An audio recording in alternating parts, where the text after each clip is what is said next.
সামনে যাকে দেখছেন ওনার একটা সমস্যা নিয়ে আমার কাছে এসছে।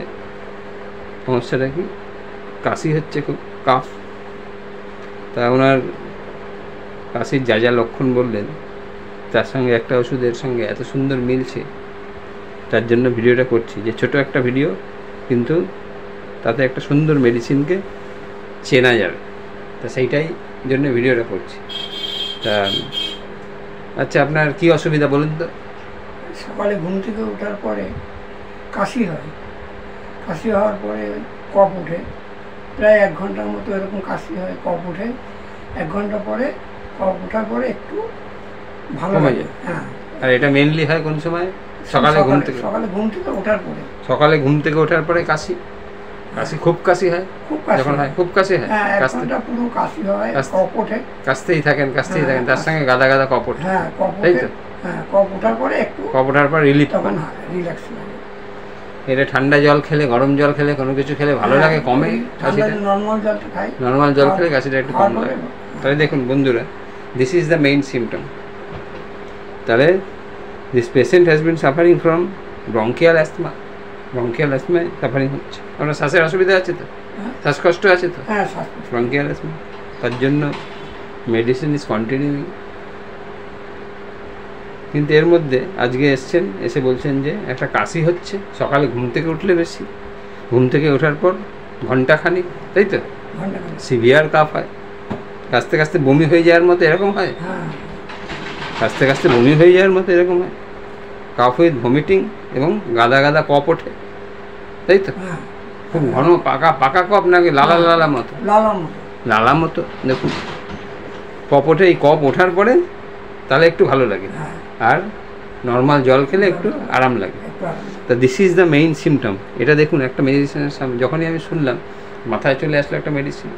ওনার যে ওষুধ চলছে, tree of life, Thuja occidentalis চলছে পেশেন্টের।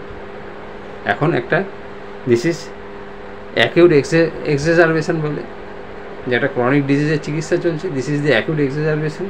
কি না, সিভিয়ার কাফ হচ্ছে, মর্নিং একটা হচ্ছে। তারপর মাথায় চলে আসলো কি, কক্কাস ক্যাক্টি। আপনার যদি ওষুধ জানা থাকে তাহলে দেখবেন মাথায় ওষুধ চলে আসবে সঙ্গে সঙ্গে। সঙ্গে সঙ্গে কক্কাস ক্যাক্টি মাথায় আসলো, বের করলাম কক্কাস ক্যাক্টি। একদম উনি মুখে যা বলছেন, this is the main symptom of coccus cacti. সকালে ঘুম থেকে উঠবে পেশেন্ট, সকালে ঘুম থেকে ওঠার পরে কাশি হবে, সেটা কয়েক ঘন্টাও হতে পারে, এবং সিভিয়ার কাফ, এবং কাশির সময় প্রচণ্ড হরহরে লালার মতো কফ উঠবে, হরহরে লালার মতো, স্টার্চ লাইক হরহরে লালার মতো কফ উঠবে, এবং অনেক কফ বেরিয়ে গেলে পেশেন্ট বিকাম রিলিফ। পেশেন্টও তাই বলছে, এবং পেশেন্টের গরম ঘরে বৃদ্ধি পায় এবং ঠান্ডা জলে বৃদ্ধি পায়। এই যে দেখুন নরেন্দ্রনাথ বন্দ্যোপাধ্যায়ের এই যে ওষুধ পরিচয়, এখানে দেখুন কক্কাস ক্যাক্টি দেওয়া আছে কত পাতায়, 736 পাতায় কক্কাস ক্যাক্টি। কী লেখা আছে দেখুন, প্রাতে 6টা থেকে 7টার সময় ঘুম ভাঙিবার পরে অবিরত কাশি, এবং যতক্ষণ না খানিকটা সর্দি উঠিয়া যায় ততক্ষণ পর্যন্ত কাশি। সর্দি সুতার মতো লম্বা হইয়া উঠিতে থাকে, গরম ঘরে বৃদ্ধি পায়, ঠান্ডা জল খাইলে উপশম। তবে সর্দি প্রচুর গাদা গাদা কফ ওঠে, কিন্তু সেটা সুদোর মতো লম্বা হয়ে যায়, যেমন আমরা ক্যালিবাইক্রামে পাই, এবং সেটা কি হয়, গরম ঘরে বৃদ্ধি পায়, ঠান্ডা জলে উপশম। তা this is the main symptom of coccus cacti. তো এটাই পেয়ে গেলাম। ওনাকে কক্কাস ক্যাক্টি এখন মধ্যখানে কয়েকটা ডোজ দেবো, তারপরে আবার যেমন চলছিল ট্রি অফ লাইফ সেরকমই চলবে। তা সুন্দর একটা লক্ষণ পেলাম, সেই জন্য দেখিয়েও দিলাম।